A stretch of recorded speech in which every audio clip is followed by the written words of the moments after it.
నేటి మంచి మాట, నీ ఆత్మస్థైర్యమే నీ బలం, నీ బలగం. ఏనుగు తాను గుంపులో ఉన్నా ఒంటరిగా ఉన్నా ధైర్యంగా ఉంటుంది.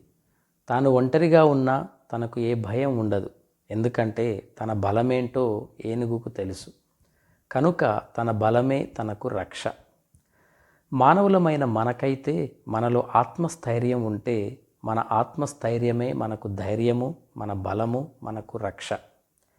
కానీ మనము ప్రతిదానికి నిరుత్సాహపడుతూ ఉంటాం. ఇతరుల బలం కోసం ఎదురు చూస్తూ ఉంటాం. కానీ ఎల్లప్పుడూ కూడా నీవు నీ బలంపైనే, నీ ఆత్మస్థైర్యంపైనే ఆధారపడు.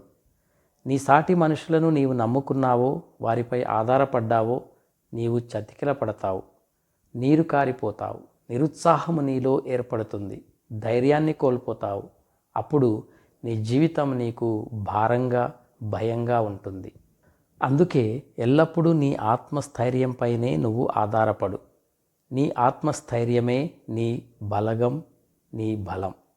నీ ఆత్మస్థైర్యంపై మాత్రమే నీవు జీవించినప్పుడు ఏ పరిస్థితులు, ఏ నిరుత్సాహము, ఏ ఒడిదుడుకులు, ఎటువంటి దిగులు నీ దరి చేరవు.